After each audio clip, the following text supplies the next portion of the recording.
gente teve alguns problemas técnicos, mas agora a gente vai começar.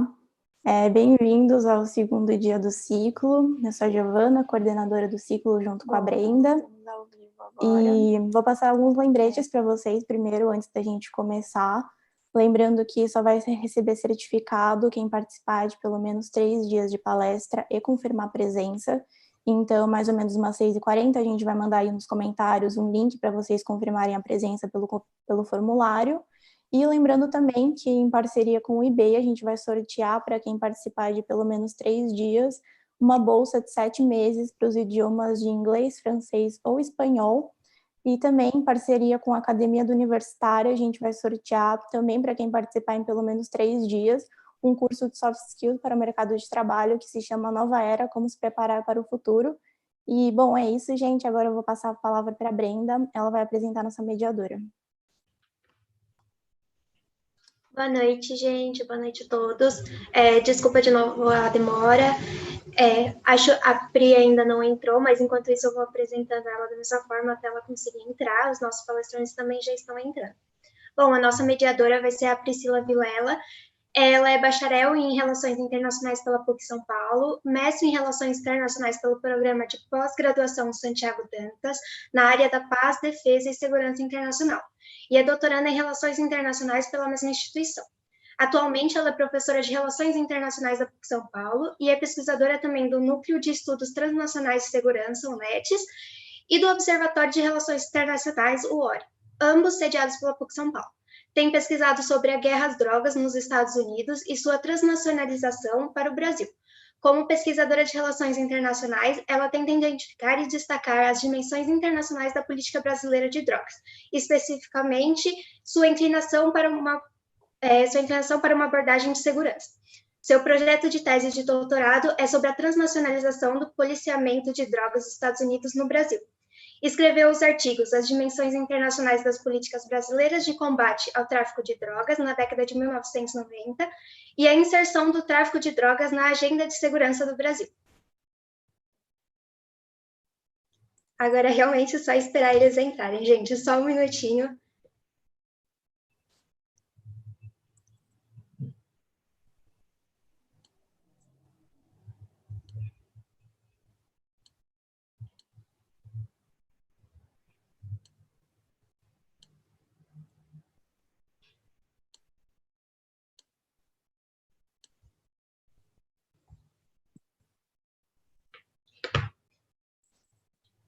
Oi, Pri, eu já te apresentei. Agora deu tudo certo, a gente está transmitindo ao vivo e esperar realmente só o palestrante entrar, que aí também você já pode fazer a apresentação dele. Tá bom, obrigada, boa noite a todos e a todas. Então eu vou aguardar o Paulo entrar para a gente começar, né? Eu acabei de receber o link também, eu vi que você estava apresentando, mas eu recebi agora. Obrigada.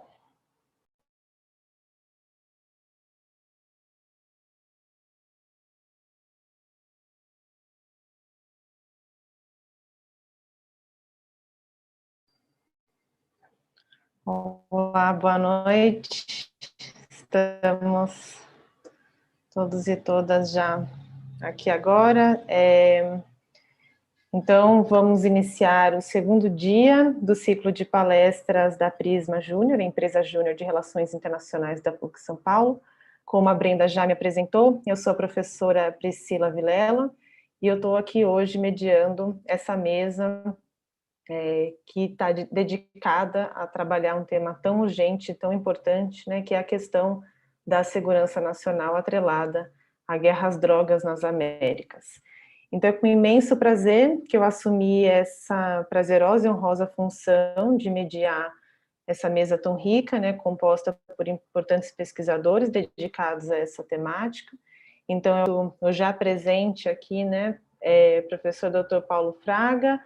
Ele é professor associado da Universidade Federal de Juiz de Fora, onde coordena o programa de pós-graduação em Ciências Sociais e o Núcleo de Estudos sobre Política de Drogas, Violências e Direitos Humanos, e é professor colaborador do doutorado em Ciências Sociais do Colégio de Michoacán, no México. Então, seja bem-vindo à PUC São Paulo, ainda que virtualmente, que pena, né, que a gente não pode ainda se ver presencialmente, seja bem-vindo.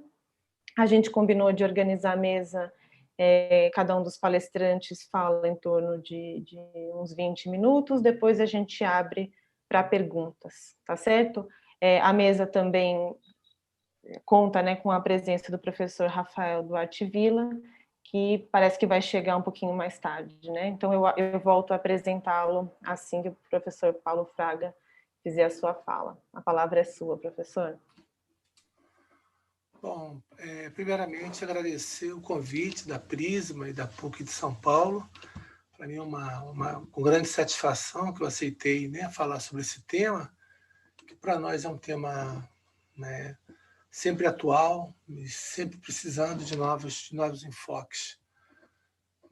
A questão das drogas mobiliza pessoas no mundo todo, mobilizou durante muitos anos muitos recursos, né, financeiros, militares, né, mobilização de pessoas, né, morte de pessoas, e continua sendo um tema que requer muito cuidado, principalmente porque, apesar do avanço nos últimos anos de alguns países que têm mudado as suas políticas de drogas, e, né, legalizando, descriminalizando, né, de acordo com algumas prerrogativas de cada país, mas ainda é uma questão muito sensível, né?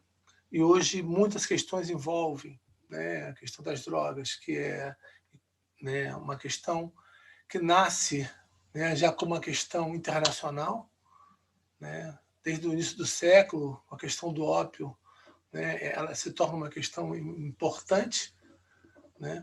Depois, nos anos 60, né, com a Convenção de 60, com a Convenção da ONU, né, sobre drogas, né, sobre estupefacientes, em que, né, tenta envolver todo mundo, né, em relação à questão das drogas, ou seja, né, medidas que precisam ser tomadas a nível internacional e independente mesmo dessas convenções internacionais, sabemos que cada país sempre né, conseguiu lidar com a questão das drogas sobre uma série de restrições e mesmo regulações. O próprio Brasil, recentemente, mesmo escrevi um artigo sobre, né, como é que o Brasil começou a trabalhar a questão das drogas já no início do século XX. Né? Então, a gente observa que no início do século XX o Brasil já tem uma preocupação, ainda no século XIX, uma preocupação com a questão das drogas, principalmente a maconha. Né? É muito interessante, eu fiz um levantamento em jornais da época, né, do início do século XX, final do século XIX, e a maconha era uma droga que, né, mobilizava mais as pessoas, a opinião pública, a imprensa, do que propriamente a cocaína, né, que era até vendida em farmácias. Né? E o Brasil, antes mesmo, né, de ter a Convenção de 61, o Brasil já tem uma preocupação com a questão da proibição de algumas drogas que já vem desde o século XIX. Santos e Campinas e o Rio de Janeiro, no século XIX, já tinham leis municipais que proibiam, né, o uso e a venda da maconha, pito de pango, como era chamado, ou de amba, né, de acordo com a nomenclatura que a droga tinha em cada país. Então, a questão da proibição das drogas, né, é algo que vem, né, durante muitos anos e se torna uma questão internacional no século XX. Né? É o século XX que vai tornar essa questão das drogas uma questão internacional. E a América Latina, especificamente, ela sofre muito, né, com isso que, em 1970, se nomeou de guerra às drogas, ou seja, né, as drogas deixam de ser uma questão de segurança nacional, de uma criminalidade interna de cada país, para se tornar mesmo um problema de segurança nacional e de segurança global. Né? Porque, né, a partir da liderança dos Estados Unidos, muitas ações são tomadas no sentido de, principalmente, que as ações, né, as ações voltadas às drogas não fosse exclusividade de apenas um país, mas que envolvesse todos os países. Logicamente, a gente tem vários estudos já no Brasil e no mundo todo sobre isso. Né? A proibição das drogas ela é muito seletiva. Né? gente sabe que o álcool, né, faz mal até mais do que algumas drogas, né, no sentido, né, de uma dependência, né, dos males que pode trazer à saúde. No entanto, a regulação do álcool em muitos países não se dá pela proibição, se dá por, né, restrições específicas, ou mesmo em alguns países, né, há restrições que são muito, eu poderia dizer assim, frouxas, ou seja, não tem sido uma regulação mais específica. O Brasil é um país onde a regulação do álcool é muito, é muito pouco efetiva, no sentido de termos, né, mais a venda de bebida alcoólica, ela é largamente feita na sociedade, né, qualquer um, de modo geral, pode comprar, logicamente. Agora, a restrição para pessoas menores de idade, mas a pessoa pode comprar a quantidade que quiser de álcool, que não há nenhum problema, não há nenhuma restrição. Então, é sempre importante a gente, né, trabalhar nessa perspectiva, que a questão das drogas, ela também é seletiva, logicamente, também uma série de estudos já mostram, né, que ela sempre, né, a proibição sempre vem porque ela sempre esteve atrelada a algum grupo étnico, a algum grupo específico da sociedade do qual se queria um controle, né? No caso do Brasil, a maconha foi principalmente se voltou principalmente por causa da questão de que ela era consumida, né, pelas pessoas escravizadas, né, ou seja, pessoas africanas que vieram ao Brasil na condição de escravos, e seus descendentes também. E também, hoje, estudos mostram também que os portugueses, né, trouxeram a maconha ao Brasil, principalmente para o uso, né, do cânhamo. Bom, eu queria, então, na verdade, fazer a minha apresentação, né, falando principalmente, né, das questões que envolvem, né, a perseguição às drogas na América Latina, principalmente a partir dos anos 70. Eu queria fazer aqui, então, vou fazer aqui, então, vou buscar aqui a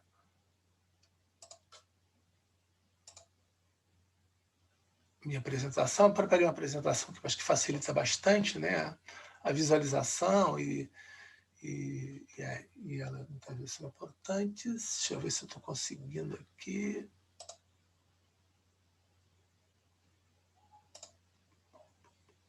Desculpem aí. Boa tarde, desculpe.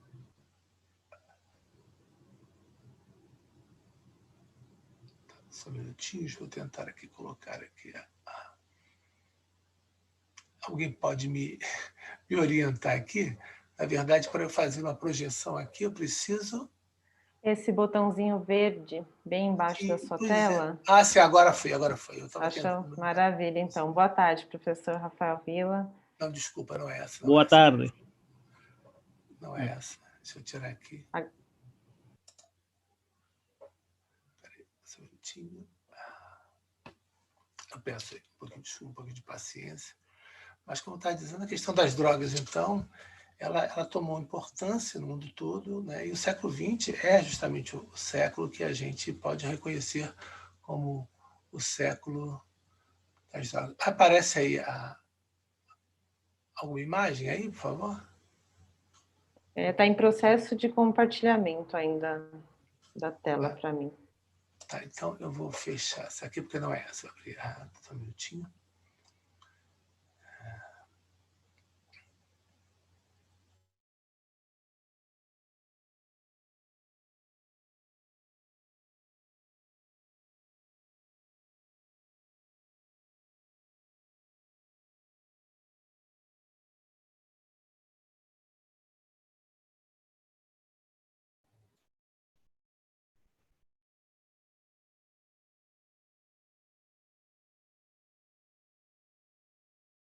São as drogas, né, que... caiu. Vocês me ouvem? Sim. Sim. Sim. Tá bom.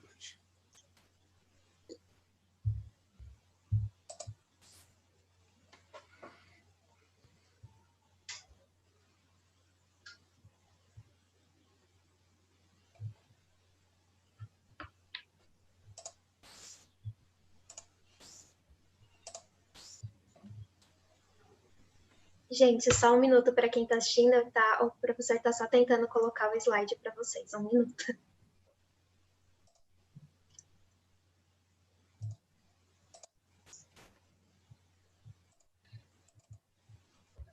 Agora vai. Foi, professor. Foi. Ai, que ótimo. Então, deixa eu só organizar aqui. Bom, deixa eu botar aqui a tela inteira. Peço desculpas aí pela demora. Vou botar a tela inteira. Bom, vou fazer aqui, na verdade, né, um pequeno histórico, né, porque, bom, nem todo mundo é especialista no assunto, mas mostrar um pouco de que como a questão das drogas se torna uma questão, na América Latina, principalmente uma questão de segurança nacional e principalmente uma questão de intervenção, notadamente dos Estados Unidos, nas políticas internas de cada país para o controle de determinadas substâncias psicoativas. Ela vai se dar de várias maneiras ao longo desse tempo, né? Eu pego principalmente os anos 70 para cá, e os anos 70 eles são justamente o ano, como eu disse, né, logo no início da minha apresentação, que é o ano em que os Estados Unidos deixa de ver a questão das drogas apenas como um problema interno, um problema, né, que tem que se combater internamente, para ser um problema, né, de segurança nacional e de segurança global, né?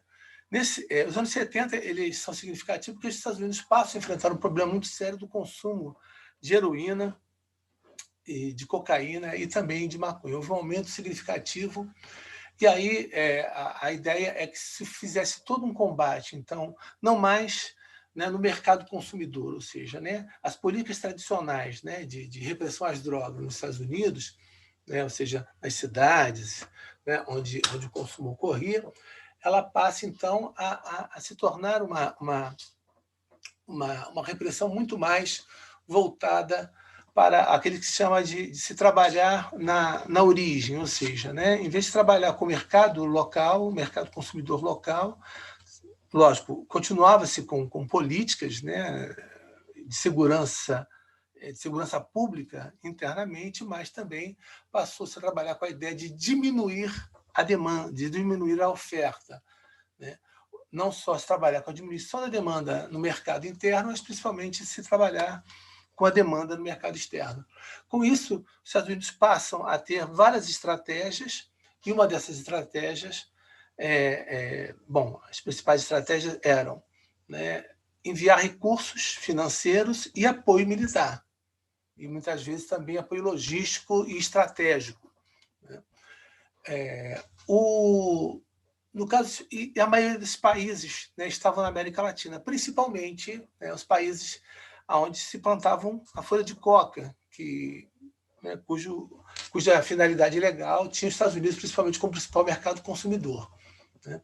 Mas não só a maconha, né, quer dizer, a cocaína, né, que é produto derivado da folha de coca, mas também outras substâncias, como a heroína, né, a papoula, né, que é a matéria-prima da heroína, e principalmente no México, e também, no caso específico do México, também a maconha. Quer dizer, no México era a maconha e a heroína, produção de papoula e de cannabis, e também fora dos Estados Unidos, fora do México, desculpem, principalmente na região andina, que era, né, a principal produtora de cocaína, né? Nesse momento é interessante porque há uma divisão, né, há uma nomenclatura que tentava dividir os países entre países produtores e países consumidores. A gente vai ver ao longo do tempo que essa nomenclatura ela é totalmente inadequada, né, porque países produtores consomem e países consumidores, chamados de consumidores, produzem. Tanto que os Estados Unidos é um dos maiores produtores, né, ao longo do tempo sempre foi um dos maiores produtores de maconha do mundo, mas o seu consumo interno era bem maior do que a sua produção, né? E a gente vai ver que ao longo dos anos 70, com a diminuição, principalmente do consumo da maconha que vem do México, né, a região da Califórnia aumenta significativamente a sua produção, tanto para se tornar uma das regiões onde mais se planta maconha do mundo, e hoje legalizada. Eu vou falar isso ao final da apresentação. Bom, isso é interessante porque nos Estados Unidos o tráfico de drogas era o único crime de esfera federal. Então, se reforçou isso no governo Nixon, que o Nixon na época, em 70, né, 71, era o presidente americano, e ele vai dizer, estadunidense, né, e ele vai chamar a atenção de que há uma necessidade, então, de se ter uma nova estrutura, né, uma estrutura de combate, mais recursos, uma estrutura, né, para combater esse delito. E foi quando se cria o DEA, né, já no governo americano, porque o tráfico de drogas era o único crime de esfera federal, já que os outros crimes eram crimes que não tinham não eram crimes da esfera federal, eram crimes da esfera estadual, né? E para o mundo, a ideia é que as drogas afetam a estabilidade e a segurança global, né? Então, a ideia é principalmente essa questão ser tratada por todos os países como prioridade, porque era uma ameaça, segundo esse discurso, né, à democracia e também uma ameaça ao próprio, né, à própria economia global de cada país, né? Então, o tráfico de drogas é dispensado a partir de então, né, um tratamento diferenciado de uma mera criminalidade, né? Passa a ser tratado, então, como uma criminalidade transnacional e que precisa, portanto, ter novas medidas que até então eram tomadas e, principalmente, medidas, né, de combate nos países de origem, chamados países produtores, né? E, no caso da América Latina, temos 4 que se destacam, né, porque, né, parte da sua produção chegava aos Estados Unidos enquanto um produto final, no caso a cocaína, a heroína e a maconha, no México, Peru, Bolívia e depois a Colômbia. Bom, as drogas então adquirem uma questão de Estado, né, e uma das primeiras intervenções foi a chamada Operações Condor e Bucaneiro, que se dá na Jamaica e no México, né, para o combate à cannabis, né, o plantio de cannabis e também o plantio de papoula, né? Como eu já disse aqui, para quem não conhece, a papoula é matéria-prima, né, da heroína e a cannabis da maconha, né? Então pela primeira vez se passa a ter, então, estratégias militares para o combate às drogas. Até então não se tinha essa perspectiva militar do combate às drogas, eram policiais, né, especificamente, mas então começa a se ter maiores intervenções militares. Então, a Operação Condor e a Operação Bucaneiro são operações, então, que inauguram, então, toda essa repressão no combate às drogas, né, principalmente na sua origem, ou seja, né, das regiões de plantio, dos países que plantavam. Então, no caso da Jamaica, maconha, também se dirigia aos Estados Unidos, e no caso específico, né, do México, era tanto a papoula quanto a cannabis também que se dirigia aos Estados Unidos. Bom, o primeiro momento, uma das consequências no país é uma repressão muito grande aos camponeses, por exemplo, principalmente no México, na região de Sinaloa, Chihuahua e Durango, houve muita repressão, prisões, torturas, né, e mortes também. Mas, apesar disso tudo, né, toda essa estratégia fortaleceu grupos criminosos, né? Embora os Estados Unidos viram essa estratégia como exitosa naquele momento. No entanto, alguns estudiosos, né, como Tocatian, que é um estudioso aqui da América do Sul, ele, nas suas análises, ele sempre chama a atenção de que essa diminuição de 10%, né, da maconha inicialmente nos Estados Unidos nesse período é justamente, principalmente porque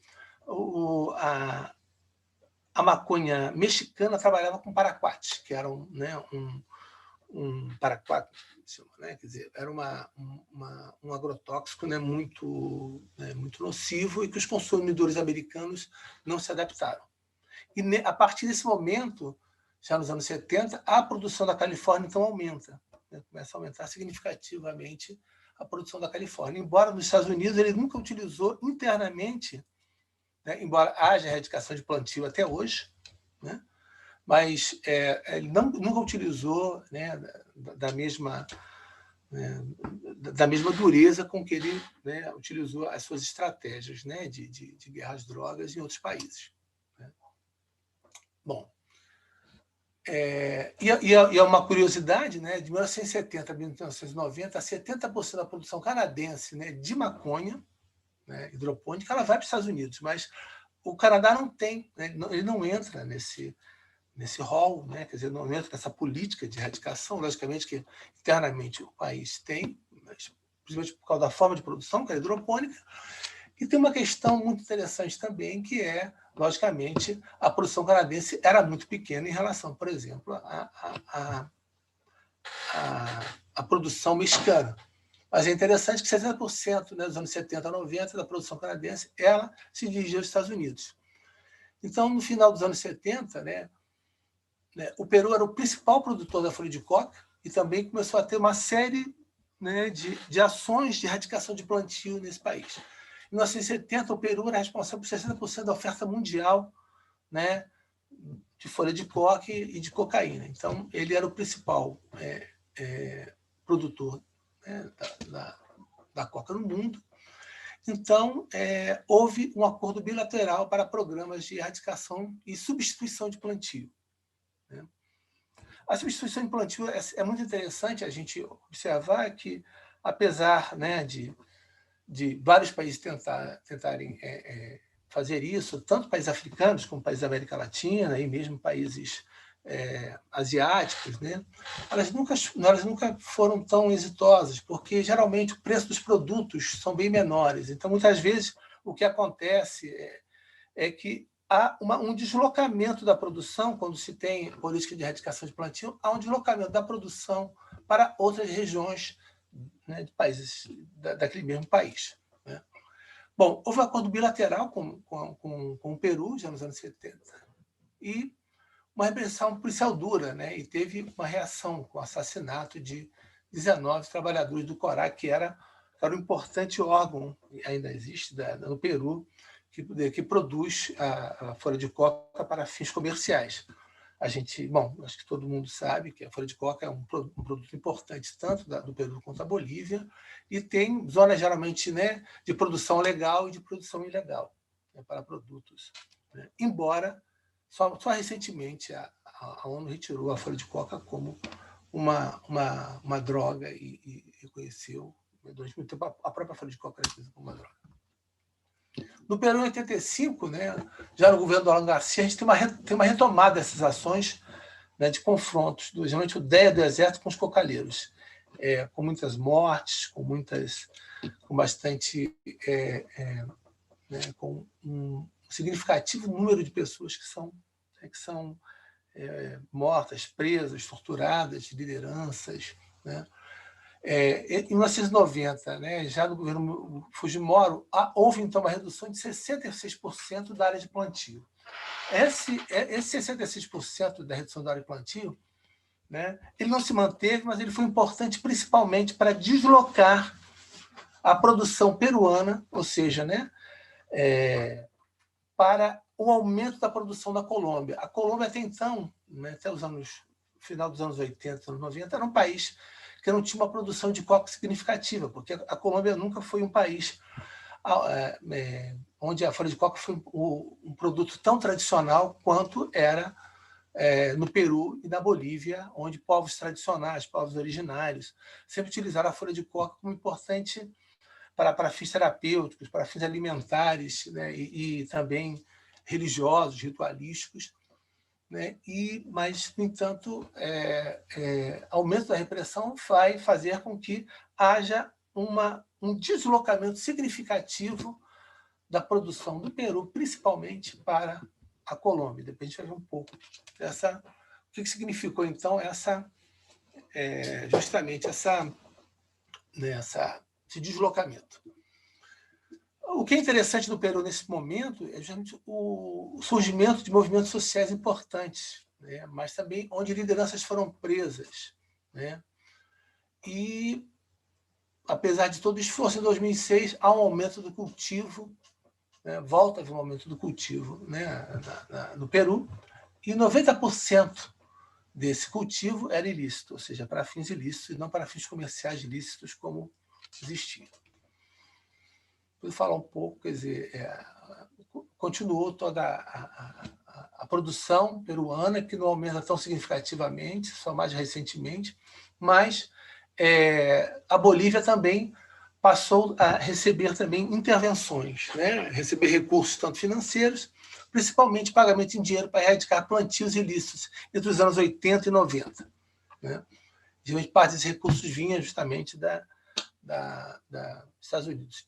Nos anos 2000, para você ter uma ideia, anualmente os Estados Unidos investiu 22 bilhões, né, de dólares para políticas fora do país, para a erradicação de plantios e outras políticas de substituição, envios militares, que foram fundamentais para a sua política, né, de combate às drogas. Na Bolívia, em 98, então, teve o Plano de Dignidade, que diminui o valor da indenização. Isso foi um fato importante, porque já nos anos 2000, ao fim dessas indenizações, porque para cada hectare que fosse retirado do plantio, havia uma indenização em dinheiro. Como já falei, a Bolívia tem uma região em que o plantio é considerado legal, mas fora dessa região, o plantio é considerado ilegal, ou seja, são plantios que são utilizados para fins ilícitos, não para fins lícitos, para a produção para a manufatura de produtos tradicionais. Então, temos uma repressão e violação de direitos humanos também, nos anos 2000, na Bolívia, com o aumento da repressão, mas também tem um crescimento significativo do chamado movimento cocaleiro, né, onde surgem importantes lideranças, como o Evo Morales, que veio a se tornar presidente do país durante muitos anos. Quando o Evo Morales entra, né, na presidência, há um movimento de pacificação, ele acaba com as erradicações forçadas, mas também desmilitariza a religião de Chapare, que era uma região importante, né, de plantios legais. Também há plantios, né,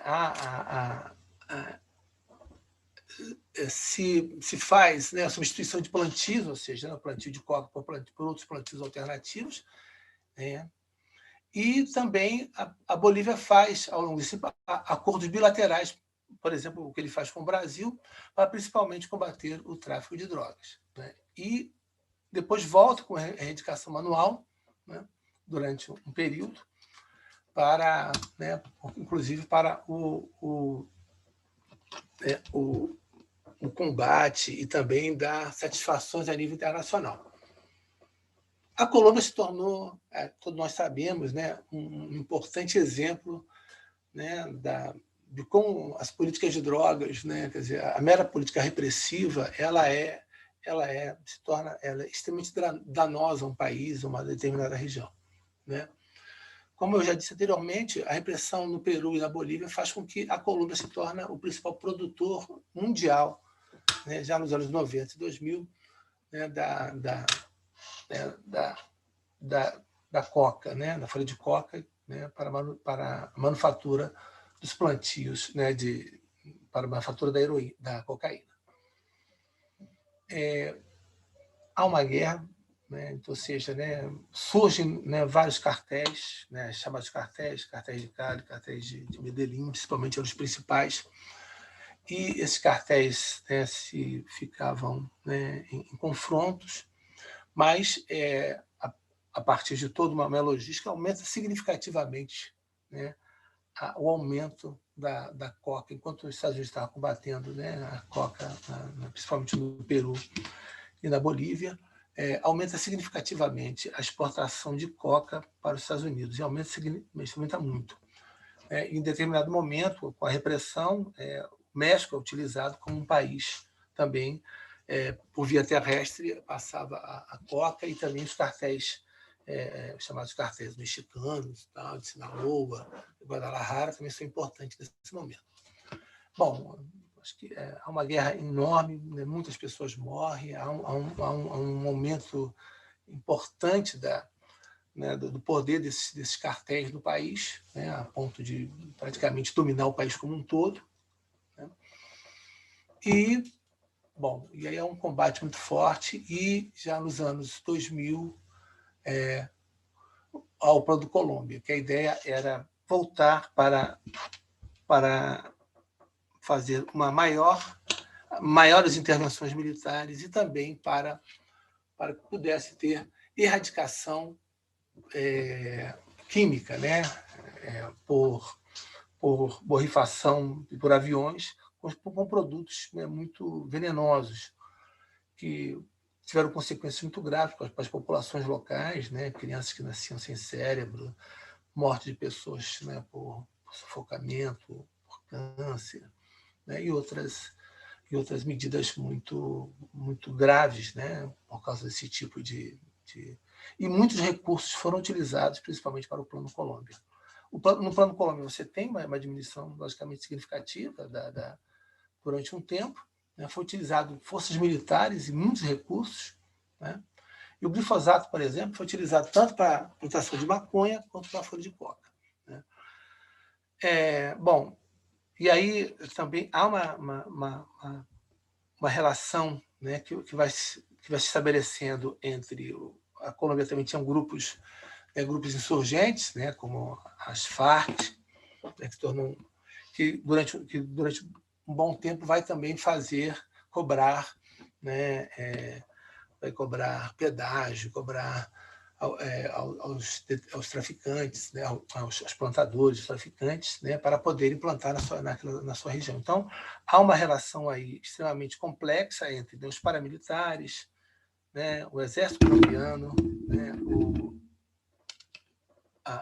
as forças insurgentes, como as Farc, e a questão das drogas. Quer dizer, a questão das drogas se torna, né, a questão da coca, principalmente na Colômbia, se torna uma questão realmente extremamente complexa. Né?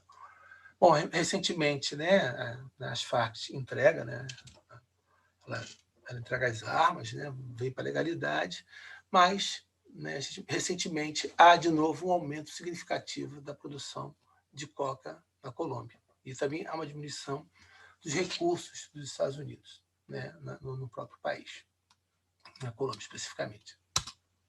Né? Questões que eu queria chamar a atenção, então. Né? Eu chamei a atenção disso tudo para ver como a América Latina, né, principalmente esses países, México, Bolívia, Colômbia e Peru, foram países que tiveram uma intervenção extremamente forte nos anos 70 até os anos 2000, 2010. Né? E continua havendo, logicamente, né, recursos sendo utilizados, mas hoje com outras perspectivas.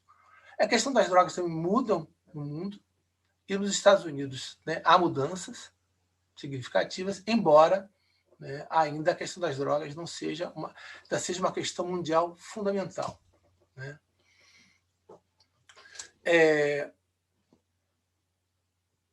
O México, né, depois, né, já nos anos 2000, se torna o principal alvo, né, das políticas americanas de combate. Quer dizer, ao longo desse tempo todo, o México ele é observado, né, e principalmente a questão da produção de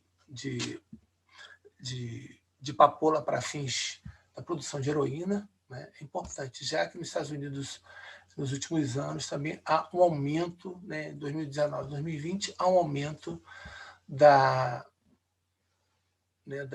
do aumento de morte por overdose, principalmente por causa não só da heroína, mas também de outras drogas químicas. Então, há uma mudança, né, da questão da mudança do combate às drogas. Ele continua sendo importante, mas ela ganhou outra configuração. Muitos estados americanos também legalizam, né, chamando a atenção principalmente para o estado de Illinois. Illinois faz uma política extremamente interessante, né, porque faz políticas de compensação, políticas compensatórias e políticas também de ações afirmativas. Porque, além de legalizar, né, todas as drogas, né, Illinois solta, né, 11 mil presos, né, tem a perspectiva de soltar 11 mil presos, pessoas que foram presas principalmente por porte de maconha, em pequena quantidade, e em cujo processo não havia não está envolvido em ações violentas. Então, isso passa a ver. A Califórnia, né, hoje é um estado produtor, né, para fins lícitos.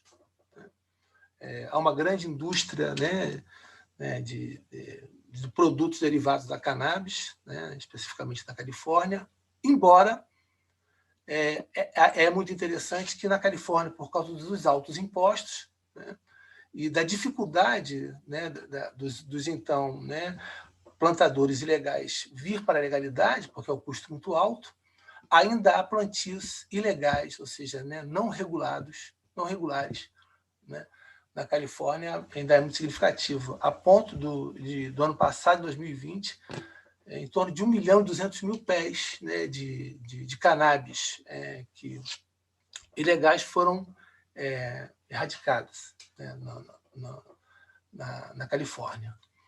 E há também, eu tenho um projeto com colegas, né, da Universidade do Colégio de Michoacán, e a gente está acompanhando alguns processos que são processos migratórios, sazonais, que acontecem na região de Michoacán. A região de Michoacán foi uma região muito importante, né, para a exportação de maconha para os Estados Unidos, se diminuiu nos últimos anos.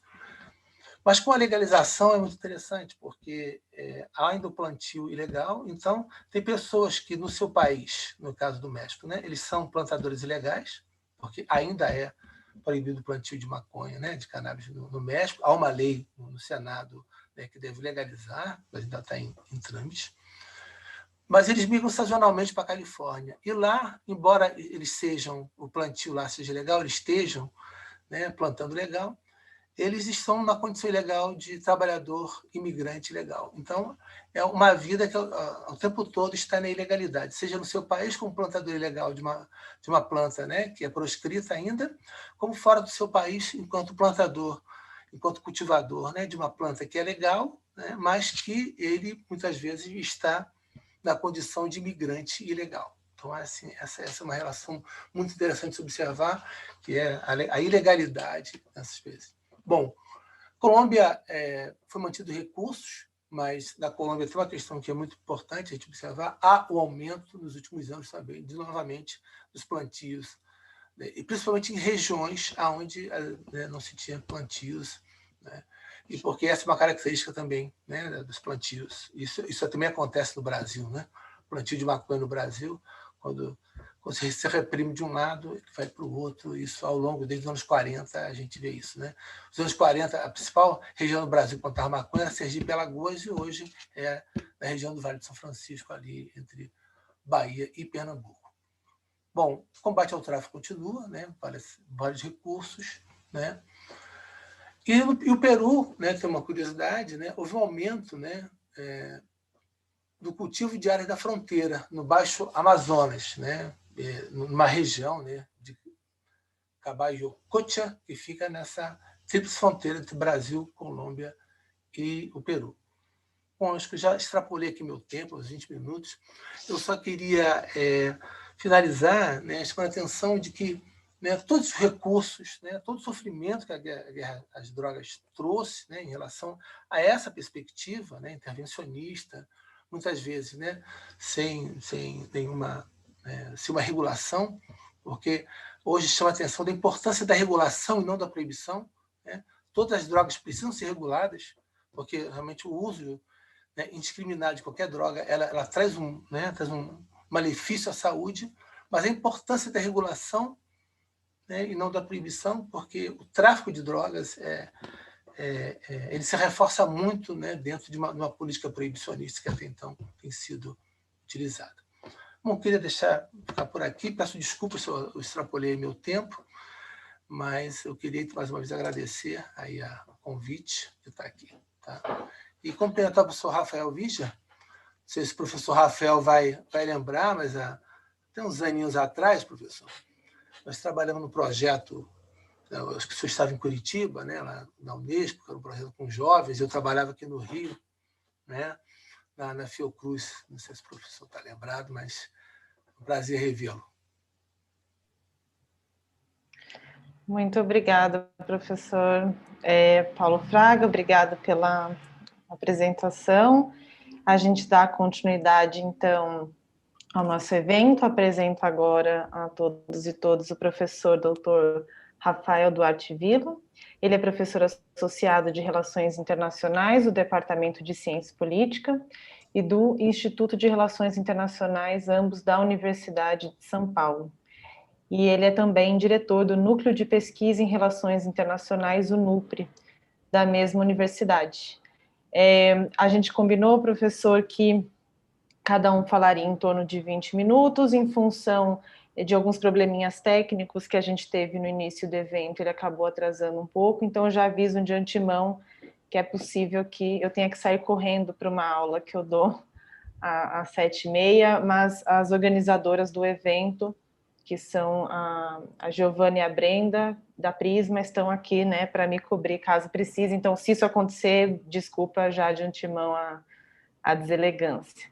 Queria reforçar o fato, né, o que eu falei logo na apresentação, a oportunidade que a gente está tendo de ter esses dois grandes palestrantes a falar de um tema tão urgente, né, que é o tema da segurança nacional e da guerra às drogas, e interessante essa ordem das falas, né, que o professor Villa trazendo justamente como esse tema,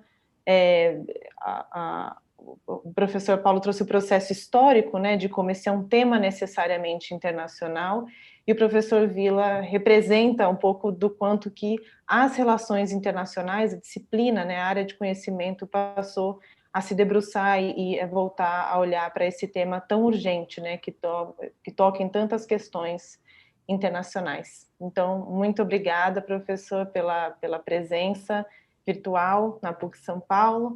A palavra é sua. Boa noite a todos, né? Em primeiro lugar, agradeço muito o convite para participar deste evento, feito pela Lorenza, pela Prisma e pela professora Priscila. Então, com muita satisfação, né? Estar aqui para falar desse tema, né? E assim, tanto que eu tinha outros compromissos institucionais, né? E saí para estar aqui, né? E um prazer grande reencontrar o professor, ¿no? Fraga. Realmente não estava lembrando exatamente de seu rosto, mas sim lembro daquela pesquisa, né? Muitos anos atrás, lá em Curitiba, acho que mais de 20 anos atrás, lá em Curitiba, que fizemos sobre jovens, cidadania e violência. Então, prazer, professor, né? Reencontrar. Bom, quanto ao tema em si, no, da proposto acerca da guerra às drogas na América Latina e a questão da segurança nacional. Bom, primeiro uma questão conceitual. Quando se fala em essa temática de guerra às drogas e como isso afeta a segurança nacional, eu acho que procede ou precede, em primeiro lugar, perguntar de que tipo de guerra estamos falando. Primeiro porque a guerra tradicional, ¿no? ela é um ato público, ¿no? Que confronta a dois atores públicos, a dois estados, ¿no? Isso é diferente deste tipo de guerra, ¿no? Em que se confronta um ator público, o Estado, um ator de direito internacional público, como o Estado, com o ator privado, ¿no? Um ator privado, um ator no estatal, como son estos grupos criminales, grupos irregulares, ¿no? Que trabajan con las drogas, ¿no? Entonces, o sea, es un tipo de guerra diferente, ¿no? Es un tipo de guerra diferente. O de otra naturaleza. Y en segundo lugar, a guerra tradicional, ela tem uma finalidade pública, né? Ela tem uma finalidade pública. Mesmo que seja um ato cruento, violento, não? Ela tem a finalidade pública, seja por defesa da pátria, defesa do território, defesa da população. Esse tipo de guerra às drogas, ela tem uma natureza, digamos assim, híbrida, né? Em que há finalidades públicas, não? Por parte do Estado, não? Como defesa da população, defesa da saúde, não? Dos cidadãos, não? Repressão a formas violentas de comercialização, produção de drogas, e há, de outro lado, não? Uma finalidade privada, a finalidade privada destes grupos irregulares, que é o lucro, não? Que é o lucro. Então, eu sempre eu acho, desde um tempo atrás, não? Que essa denominação da guerra às drogas, ela está um pouco mal posicionada, ¿no? Desde que no se defina cuál es la naturaleza de esa guerra, ¿no? Y ciertamente la naturaleza de esa guerra está un poco, ¿no? Perto daquilo que Mary Kaldor llama de nuevas guerras, ¿no? De nuevas guerras, o sea, en que se misturan finalidades públicas con finalidades privadas, ¿no? En que você tem, ¿no? A mistura de, se confrontan actores públicos como Estado con actores privados, grupos regulares. Esa es la primera precisión conceitual, ¿no? A segunda precisión conceitual si se trata de un problema, si realmente eso se trata de un problema de segurança nacional. Essa questão das guerras, das drogas, o tráfico de drogas, ser um problema de segurança nacional, foi popularizado desde os anos 70, acho que o professor mostrou isso, não? Na administração Nixon nos Estados Unidos, e assim, eu acho que parte da academia, não? Comprou a ideia de que era um problema de segurança nacional, um problema de segurança nacional. Em primeiro lugar, bom, pode ser um problema de segurança nacional, porém, isso depende muito da percepção, não? Da percepção e da posição dos atores, não? Para os atores estatais, decision makers, não? Por exemplo, não? A questão das drogas, não? Os problemas trazidos pela produção, tráfico de drogas, comercialização de drogas, impacto sobre as populações, é um problema de segurança nacional. Agora, ou seja, digo que isso depende muito da percepção não só dos atores estatais, mas dos atores sociais. Por quê? Porque os atores sociais, muitos atores sociais nas sociedades civis, eles têm a questão da droga, não? Como um meio de sobrevivência, não? Como um meio de sobrevivência. Então, por exemplo, hoje em dia, certas populações, por exemplo, norte da Colômbia, não? Do norte, Centro-América, ou aqui mesmo no Paraguai, não se sustentariam, né, desde o ponto de vista social, não? Do ponto de vista social, do ponto de vista socioeconômico, se não fosse pela economia das drogas, não? Se fosse pela economia das drogas. Então, ser ou não ser um problema de segurança nacional é um problema de percepção de ator, não? De percepção de ator.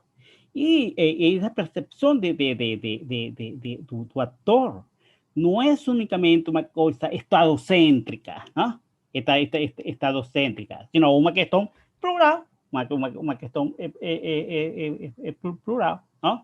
E muitos atores sociais, não? E muitos atores sociais não percebem, para eles não é um problema de segurança nacional, mas uma maneira de sobrevivência. Ok, muito bem. Feitas essas duas precisões de natureza conceitual, não? Passo então a mapear quais são os principais problemas, não tanto sobre a segurança nacional, sino sobre a segurança regional, não? Sobre a segurança regional. Então, esse é o problema das drogas, não? Na América Latina, ele tem duas grandes dinâmicas, ou duas grandes dimensões, não? A primeira dimensão é de natureza não estatal, natureza não estatal. Qual é essa dimensão, não? Na verdade, não? A região ela foi capaz de gerar, não? O que chamam de uma geografia da droga, ou uma geografia dos agentes das drogas, não? Dos agentes não estatais das drogas, não?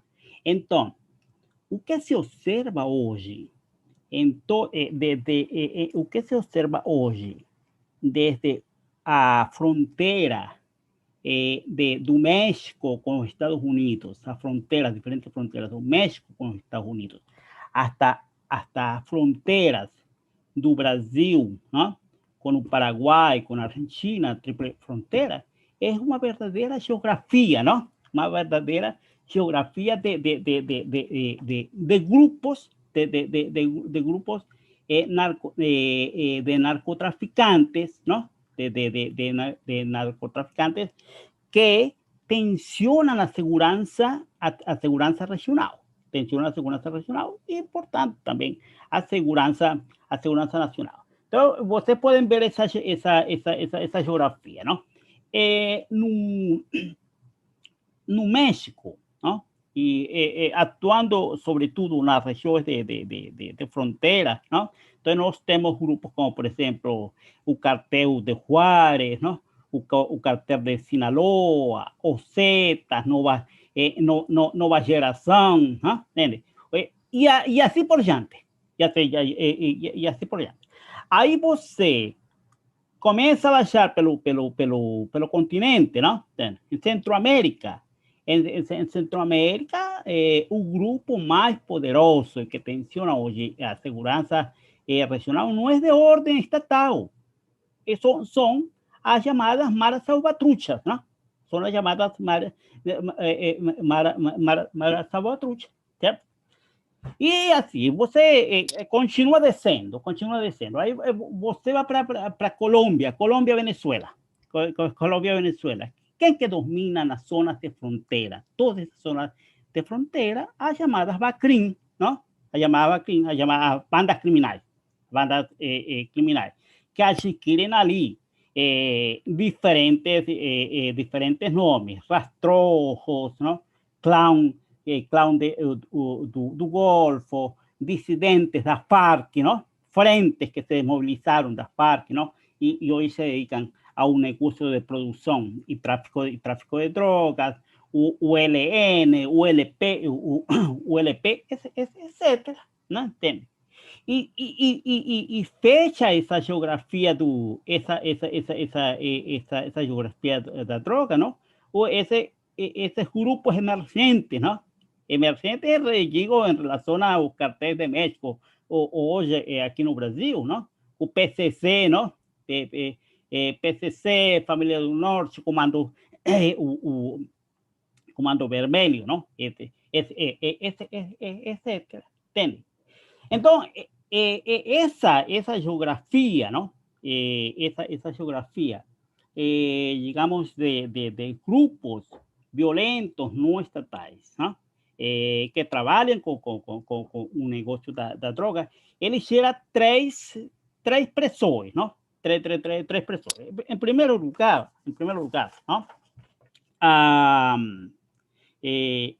forte penetração, não? A forte penetração e corrupção desses agentes, não? Nas forças policiais e até forças armadas nas zonas de fronteira, não? Na zona de fronteira. É um projeto que eu tenho na FAPEP, está finalizando. Agora já fiz muita pesquisa de campo em fronteiras brasileiras com diferentes países, e também na Venezuela e na Colômbia, não? Então, assim, parte da governança, não? Parte da governança nessas regiões de fronteira não é feita pelo Estado, não? Não é feita pelo Estado, é feita por esses grupos criminosos, não? Grupos criminosos. Depois, por exemplo, na zona de Arauca, não? Da fronteira de Colômbia com a Venezuela, na época de maior migração, antes da pandemia, não? De venezuelanos para Colômbia, não? O LP e o LN, não? Faziam até o papel de autoridades fronteiriças, en esas regiones, ¿no? Autorizando quién debía entrar, quién no debía, que no debía entrar, ¿no? En esas regiones. O sea, gobernanza pasa de ser sido por ese grupo. Y junto con esa cuestión da gobernanza, ¿no? Se da una producción informal de regras, de normas, o que concorrem com o Estado, ou que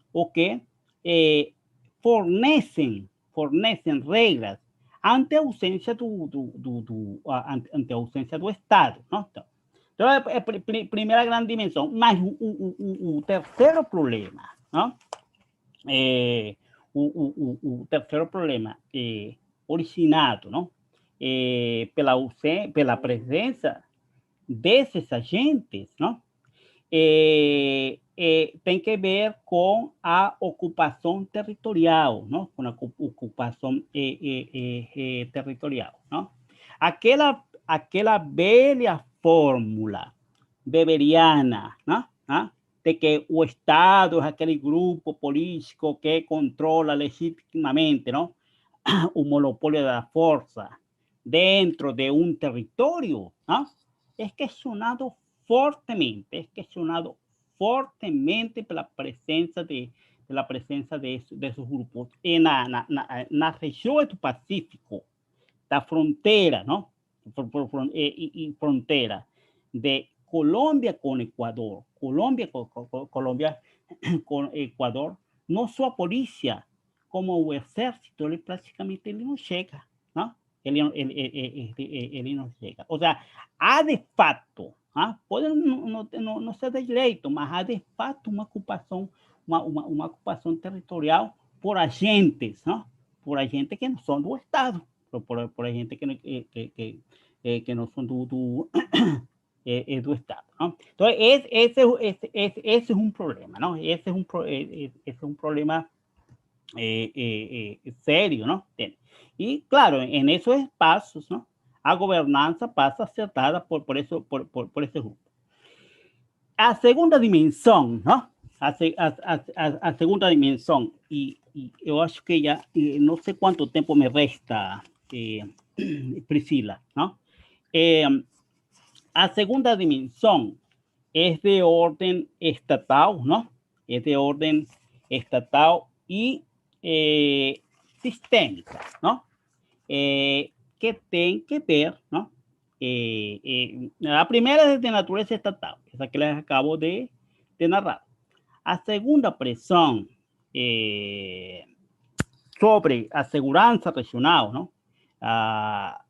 De ordem histórica, como o professor, ¿no? Fraga ele mostrou, é da natureza sistêmica, ¿no? A pressão, ¿no? Ou a presença dos Estados Unidos, ¿no? Dos Estados Unidos con políticas de segurança, ¿no?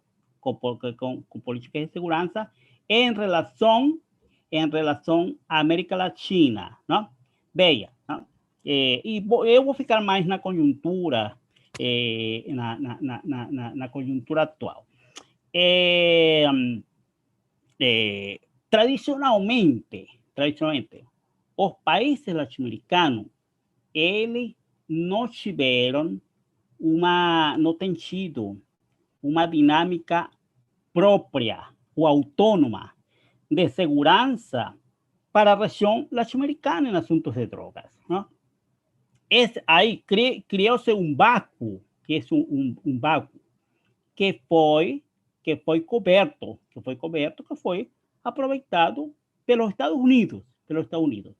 Então, as únicas iniciativas em matéria de segurança regional face o problema da droga são feitas, ¿no? Pelos Estados Unidos. São feitas pelos Estados Unidos. Porque os países latino-americanos tratam o problema como um problema de segurança nacional. E há um problema ali, não? Há um problema assim, chegamos assim até ontológico, não? Os agentes não são unicamente nacionais, são transnacionais, não? Então, não há nenhuma política de cooperação e coordenação de ações, não? Coordenação de ações. Não se conhece nenhum plano, não? De combate à droga de natureza transnacional, de natureza transnacional. Tudo isso foi deixando um vácuo, não? Que um vácuo que levou a uma profunda securitização, não? Uma profunda securitização do problema das drogas por parte dos Estados Unidos, cujo exemplo histórico mais evidente foi tem sido chamado Plano Colômbia, não? O Plano Colômbia, que persiste até nossos dias, que é uma iniciativa militarizada, não? Militarizada de tratar o problema da droga, não? De tratar o problema da droga na fonte, como eles costumam dizer. Mas vejam bem, não? Isso aqui vai ficar, então, na conjuntura. Não? Recentemente, os Estados Unidos se reposicionaram em relação ao problema da droga, não? Como é que eles se reposicionaram? Primeiro, todas as bases militares, tanto do Caribe, não? Tanto do Caribe, como aquelas iniciativas de bases militares em América do Sul, como a hoje já finalizada a base de Manta, desmantelada a base de Manta no Equador, como as bases propostas para funcionar na Colômbia, se tivesse proposta para tinham por objetivo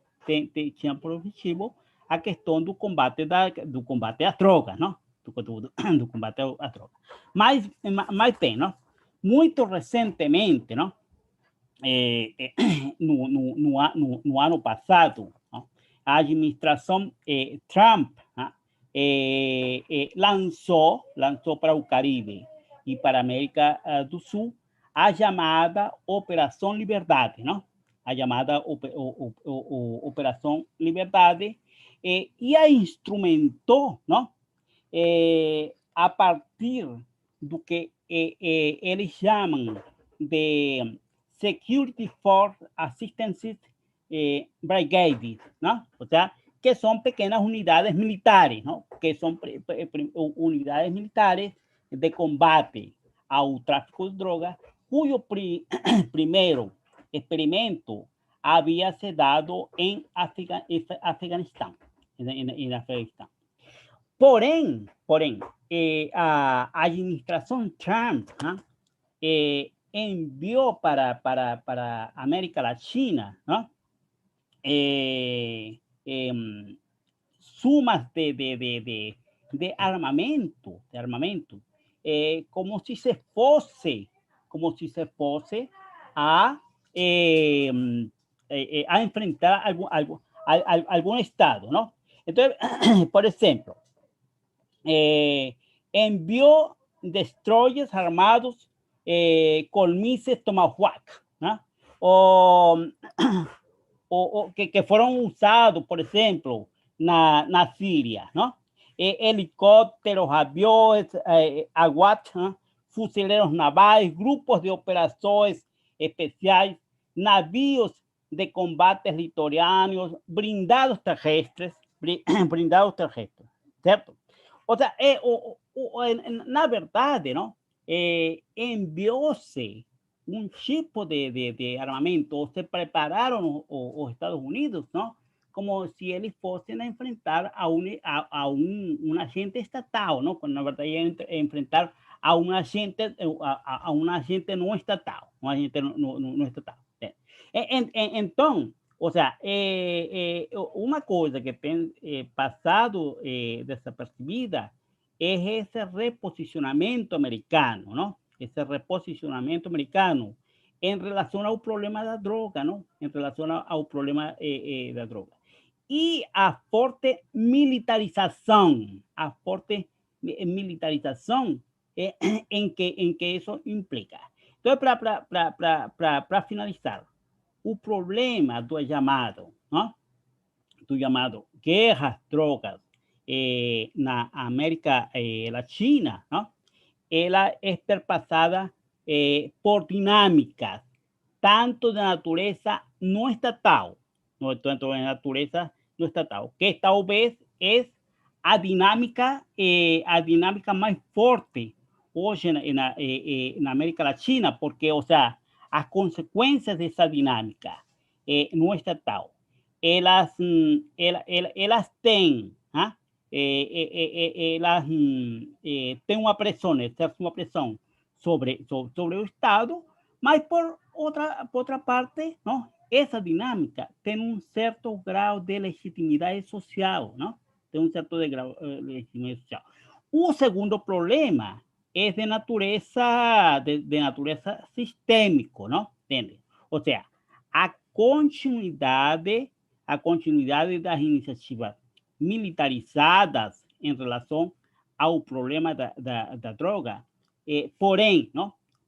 Por parte dos Estados Unidos, porém, esse problema, não? A raiz desse problema está na falta de uma agenda, não? De uma dinâmica de segurança por parte dos países latino-americanos. Obrigado. Muito obrigada, professor. Agradeço a todas e todos também que estão assistindo, aos professores pelas excelentes palestras. Agora a gente tem um conjunto aqui de perguntas que as meninas organizaram. Eu, como eu falei anteriormente, peço muitas desculpas pela deselegância, eu vou ter que sair agora que eu vou entrar numa aula. Imagina, que é isso, a gente que na verdade começou também, né, um pouco atrasada, porque a gente teve problema de transmissão com o YouTube, enfim, essas coisas acontecem. Desculpe, Priscila. Oi? ¿A qué hora? Que horas que começaram? que é a minha aula? 7h40. Não, a palestra. A palestra era às 6, só que a gente entrou atrasada em função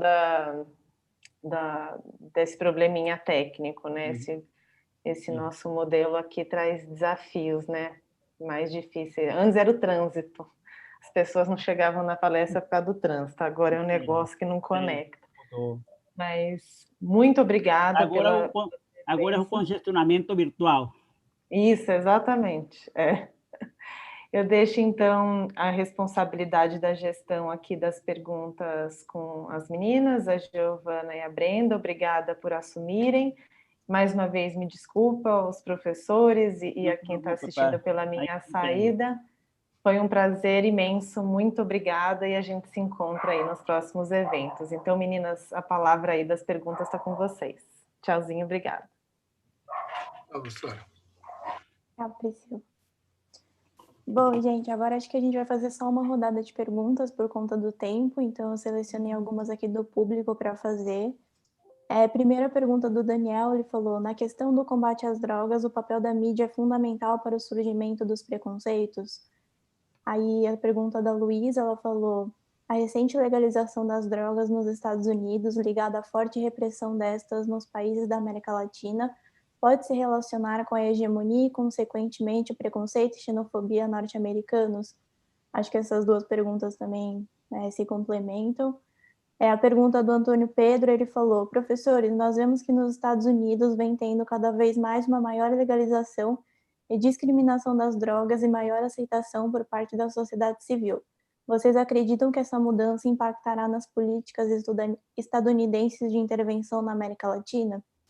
E, por último, a pergunta da Lorenza, ela falou, gostaria de saber a opinião dos pesquisadores sobre as ações do governo Covas na Cracolândia ordinalmente, na tentativa de reintegração do espaço.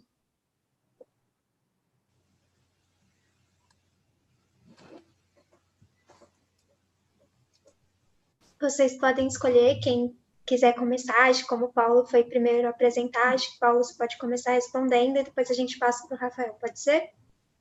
Pode ser, pode ser. Bom,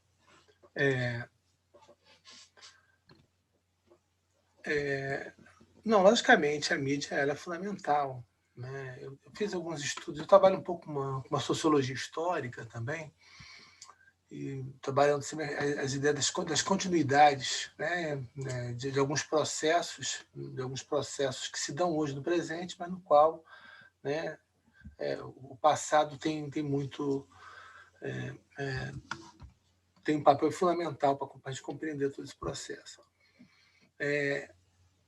Nos anos 10, né, eu fiz um levantamento, né,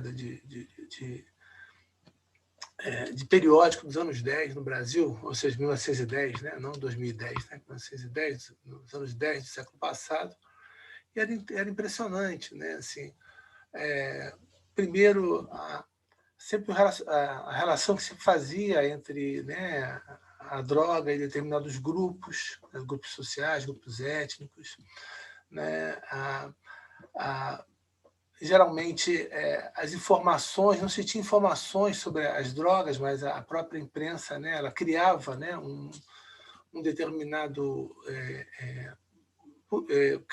conhecimento que não existia, né, uma produção de conhecimento no qual ela mesma não tinha domínio sobre a droga, dos efeitos da substância, sempre faziam relações, né, de crimes com determinada substância. Então, ao longo do tempo, né, a mídia foi fundamental nisso. Né, e todo o século XX acontece isso. E alguns jornais hoje, né, quer dizer, hoje a gente muda um pouco essa ideia, mas a mídia eletrônica, ela continua sendo importante, né, na discussão sobre o preconceito, né, sobre determinada substância. Então, logicamente, sim, ela é importante, ela continua sendo importante. E tem uma questão fundamental hoje, né, que eu quero chamar a atenção, que é o projeto 399, né, que está no Congresso. Né. O projeto 399 ele tenta fazer algumas regulações, né, quer dizer, do plantio, né, regulação de plantio, né, da maconha no Brasil, né, para fins comerciais e para fins terapêuticos, principalmente da distribuição pela Farmácia Viva do SUS. Então, esse é um projeto que eu considero muito importante. Eu até participei de uma audiência pública desse projeto. Então, é um projeto que mudaria muito, né, o olhar, embora, né, esse projeto não fale de liberalização para o uso, para fins que a gente chama hoje de uso adulto, mas como eles se chamam, né, de uso recreativo, né? E não se tem uma mobilização, por exemplo, que se faça, né, de tentar mostrar a importância desse projeto, com todos os limites que esse próprio projeto tem, até em relação à legislação de países vizinhos, né, que já fizeram, né, determinadas liberações sobre drogas, né? Então, eu acho que a mídia tem uma importância muito grande, né? Embora nos últimos anos, né, tenha havido isso é importante, né? Tanto as mídias alternativas, que têm sido fundamental para difundir outras informações sobre as drogas, né? Tanto da importância, né, da desregulação do uso de determinadas substâncias, como a importância também que se tem, né, no caso da cannabis medicinal, a importância de utilizá-la para fins terapêuticos, né? Bom, a outra pergunta, né, que fala sobre como a mídia, né, como se trabalha pelo preconceito, né, em relação ao próprio o preconceito sobre as drogas, né? Eu acho que tem uma questão. Oi? Não, só falei que é isso mesmo, pergunta. Desculpa. É isso, né? Não, pois é. Há muita desinformação sobre a questão das drogas. E há muitos interesses na desinformação. A gente nunca pode esquecer disso. Há muitos grupos que têm interesse ainda, né, na proibição das drogas. Eu diria, se tem um grupo muito interessado na proibição das drogas, é o traficante. O traficante tem muito interesse, porque ele ganha justamente porque não se tem uma regulação. Eu gosto sempre de insistir na ideia da regulação, né?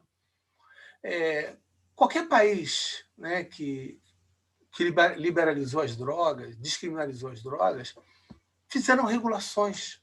Porque, assim como o álcool, né, no Brasil, por exemplo, o álcool ele é proibido também, né? Ou seja, ninguém pode beber e dirigir, né?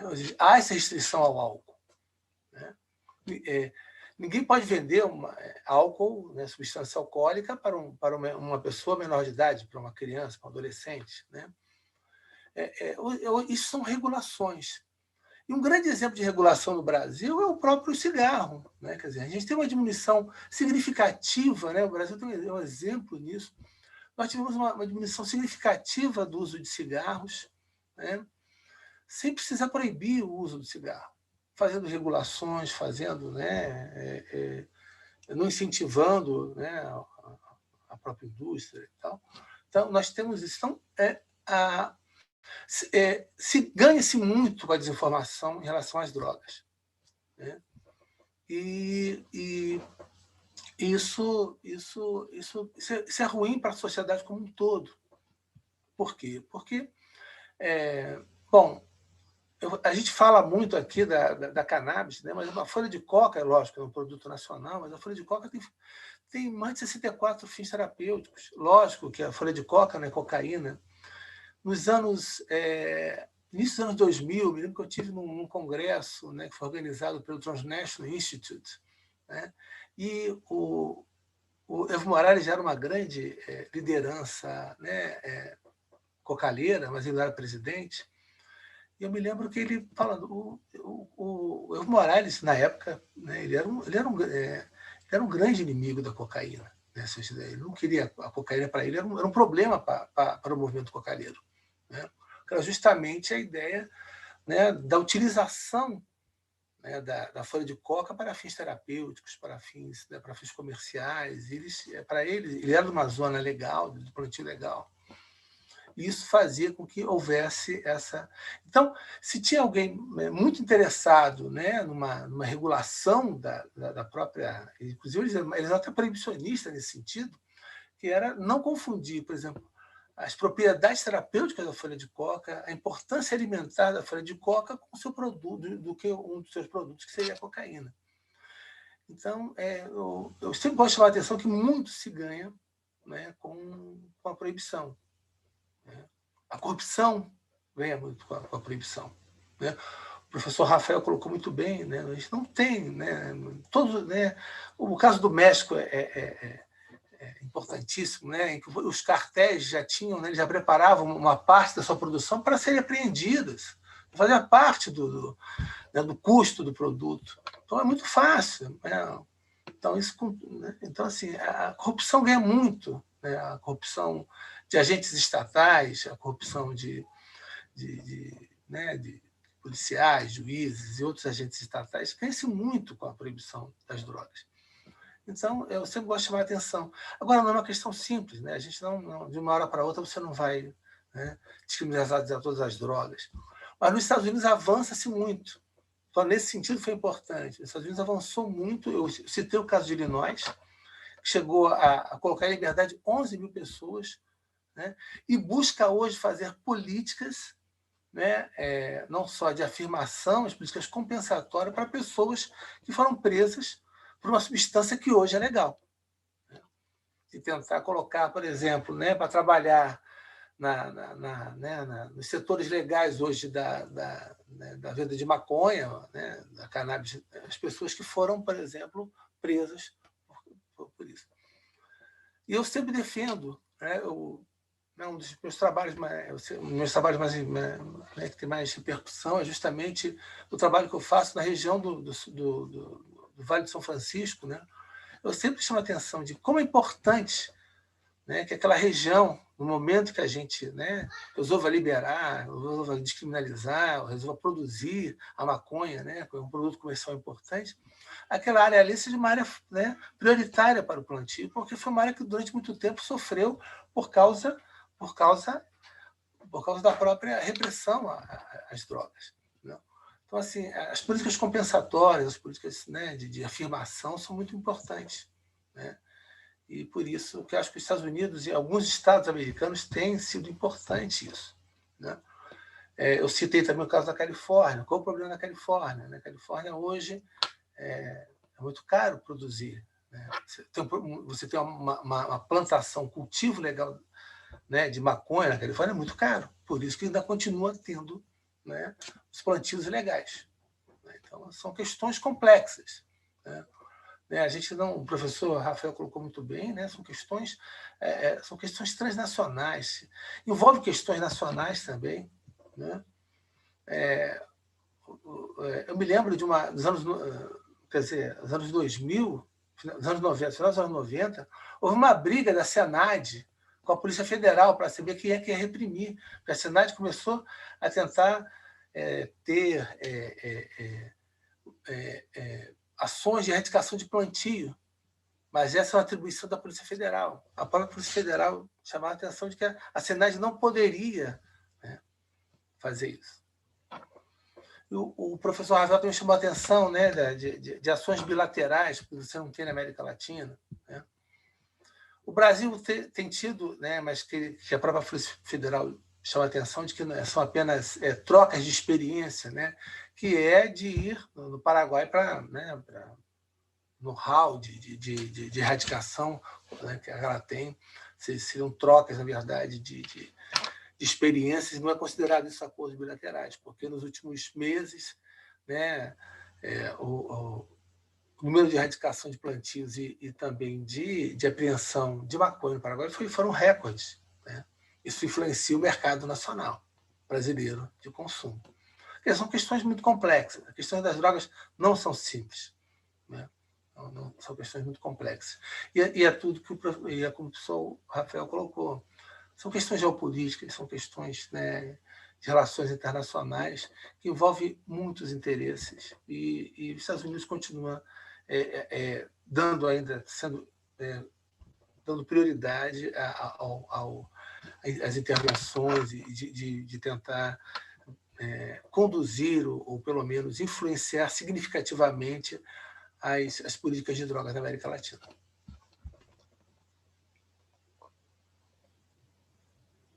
Desculpa, professor. Não, A Cracolândia eu não vou falar porque é uma questão que eu não conheço muito, então eu não gostaria, né, de... Mas eu acho que talvez de todas as ações que tiveram na Cracolândia, eu acho que na época do governo, na época da gestão do Fernando Haddad, foram aqueles que acho que teve mais, né, de todas as gestões de São Paulo, teve realmente as ações que eu considero mais interessantes. E sem, logicamente, se partidarizar nada, é apenas uma opinião.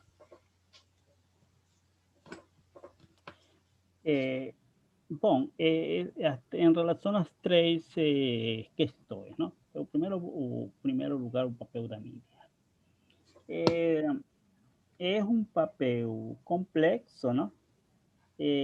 Complexo e ambivalente, porque, de um lado, certamente, uma parte da mídia tem contribuído no aumento da securitização, não? Da securitização do problema, não? Pelo problema da droga, não? E da população, da população consumidora de droga, não? Como um problema de segurança. E aí, evidentemente, se dá uma indução para essas saídas mais repressivas, não? Mais repressivas, em relação a um problema que ela não precisa medidas repressivas, precisa de políticas públicas, produção de políticas públicas, não? Essa é a questão. Mas o papel é complexo, não? Porque, de outro lado, não, a mídia tem tido um papel importante, não? No mapeamento, da divulgação, não? Sobretudo o segmento que uma parte da mídia vem fazendo destes grupos, destes agentes, não? Criminosos envolvidos com o problema da droga, não? Assim, alguns meios de comunicação têm feito uma labor muito importante, não? Através de uma série de matérias, para ver o funcionamento, por exemplo, do PCC, não? Do PCC no Brasil, não? A Folha de São Paulo, UOL, não? Por exemplo, tem produzido uma série de matérias muito importantes que tem, inclusive, não? alimentado pesquisas, não? Alimentado pesquisas em relação a esses grupos, tem permitido melhor conhecimento desses grupos. Então, tem esse papel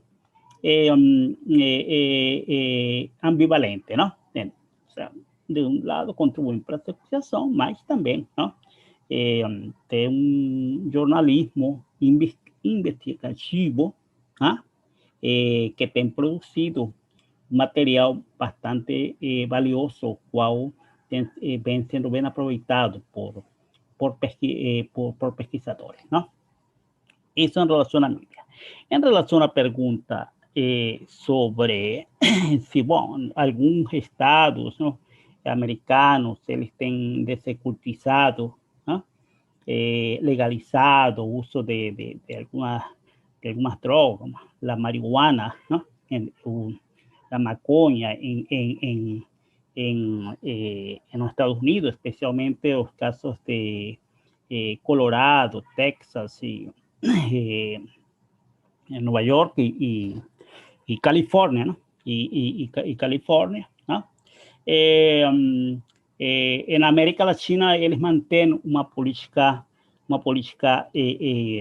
represiva, ¿no?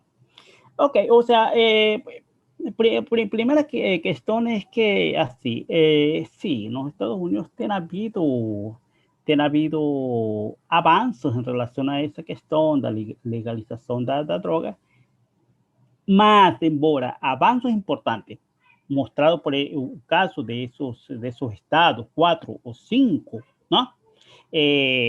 também não é uma questão, não é uma agenda nacional. Não é uma agenda nacional, isso em primeiro lugar. Né? Em segundo lugar, o que mostra o fato de que para dentro, ¿no? Se implementen políticas públicas de securitização da droga e para fora se mantenha uma política militarizada, repressiva, ¿no? Mostra, ¿no? Primeiro, que os estados latino-americanos, ¿no? Não têm agenda para enfrentar o problema. Não tem agenda autônoma para enfrentar o problema. Então, a agenda exógena, a solução, ¿no? Criado esse vácuo, ¿no? Criado esse vácuo é exógeno, ¿no? Isso é importante. Agora, vejam uma coisa importante, não? Essa questão da legalização da droga, a produção de políticas públicas na América Latina, en eso se debe aprender bastante de los Estados Unidos, por lo menos de esos estados, ¿no? O sea, a sociedad. ¿Por qué? Porque lo que te ha acontecido es que en los Estados Unidos, en estados como California o Texas, como Colorado, ¿no? Hubo una apropiación por sectores de la sociedad civil, ¿no? O digamos, un empoderamiento, ¿no? Un empoderamento de esa agenda, de esa agenda, cosa que eso no aconteció en América Latina, cosa que eso no aconteció en América Latina. Aquí no hubo un empoderamento da temática da droga, por sectores, para amplios sectores sociais, ¿no? Movimentos sociais, ONGs, ¿no? Da sociedade civil. Não foi o Estado, não foi o Estado nos Estados Unidos, não? Quem tomou a iniciativa dessa questão, não? Dessa questão de legalização das drogas em algum estado. As iniciativas principais vieram da sociedade civil. Então, tem faltado essa condição. O empoderamento social da agenda da droga. Você vê que esse é um tema quase marginal, não? Dentro dos tópicos de discussão dos grupos sociais, de movimentos sociais. E, finalmente, sobre a questão na questão que pergunta sobre as políticas de Covas, não? De Bruno Covas, para a questão da Cracolândia. Também não conheço muito, não? Dos problemas. Agora, mas eu acho que tem duas coisas ali, não? Primeiro, o atual prefeito é herdeiro, não? De toda uma problemática acumulativa, não? De muitos anos, na qual certamente tem estado ausente a produção de políticas públicas sustentáveis, não? Sustentáveis. Então, eu não sei quantos que estão aqui estão nessa palestra, não? Tem visitado São Francisco, nos Estados Unidos, não? Alguém que já visitou São Francisco, nos Estados Unidos? Vocês sabem que em São Francisco tem uma Cracolândia muito mais grande, muito mais numerosa, não? Que a Cracolândia a Cracolândia de São Paulo, não? Entende?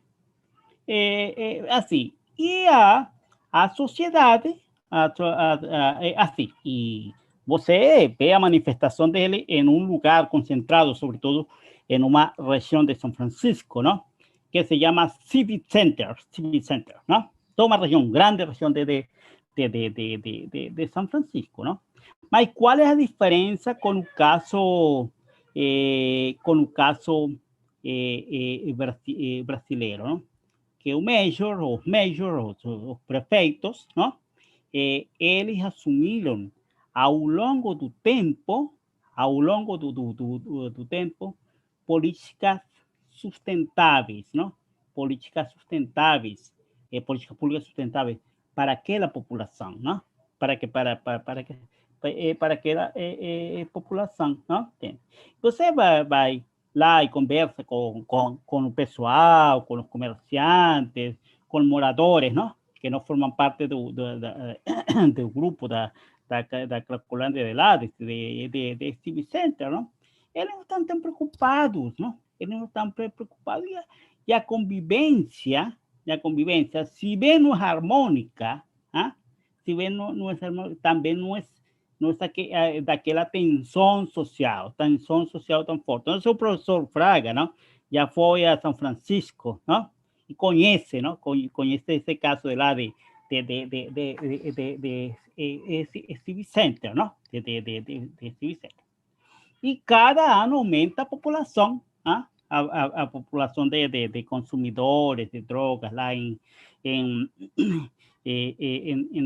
São Francisco, não tem. Mas não é caracterizado, isso não é caracterizado como o principal problema da cidade. Sabe o que é caracterizado como um dos principais problemas da cidade? Isso sim, o forte consumo de droga entre setores da classe média, não? Da classe média, não do sem-teto, não do pessoal que está lá, consumidor, entende?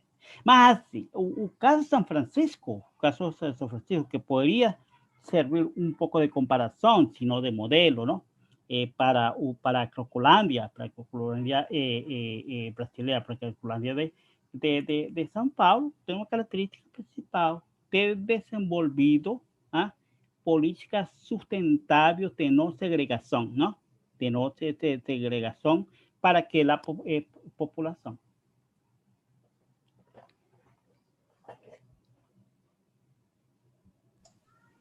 Bom, muito obrigada pelas respostas. Você já terminou de responder? Bom, muito obrigada, então, pelas respostas. A gente até recebeu mais algumas perguntas, mas infelizmente não vai dar por causa do tempo. Mas muito obrigada a todo mundo que assistiu até aqui, todo mundo que perguntou, todo mundo que interagiu com a gente. Obrigada, Rafael e Paulo e Priscila também, que não está mais aqui, pelo convite, por terem aceitado. E, bom, só lembrando também que a palestra vai ficar gravada para quem quiser assistir depois no YouTube. Então, já podem se inscrever no nosso canal, se vocês quiserem ver. Também vamos postar novos eventos. Muito obrigado, não? E sempre à disposição. E um prazer ter encontrado o professor Fraga. Também agradeço Prisma pelo convite, né? Agradeço a presença do professor Priscila e também ao professor Rafael, que eu, de vez em quando, acompanho suas publicações, que, né, são muito caras. E o professor Rafael, só para terminar, ele colocou uma questão importante, que é essa questão das políticas, né, locais. Eu morei um ano em Portugal, lá fui professor visitante lá da Universidade Católica Portuguesa do Porto, e lá também, Portugal tinha um problema muito sério do consumo aberto de heroína, né? E apesar de continuar sendo um país proibicionista, porque ele só descriminalizou, né? Ainda existe para usuário mesmo ou utilizadores, como eles falam, de maconha mesmo, você tem medidas até administrativas, né?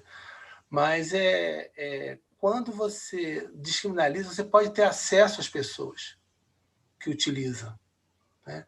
Então, você ter acesso às pessoas que utilizam é fundamental para aquelas pessoas que têm um uso, né, problemático, porque nem todo mundo que usa drogas tem uso problemático, né? Assim como o álcool, né? Tem gente que bebe e não tem nenhum problema, tem gente que bebe e tem problema, né? É fundamental. Então, essas políticas internas, né, para o usuário são fundamentais, e é justamente isso que o senhor colocou. Você tem uma políticas públicas, Em Portugal também é um país muito interessante, né? Porque foi um dos primeiros países a descriminalizar em 2001, e tem políticas muito interessantes, inclusive, que é essa questão da redução de danos, né? Que no Brasil, infelizmente, está sendo desconstruída, né?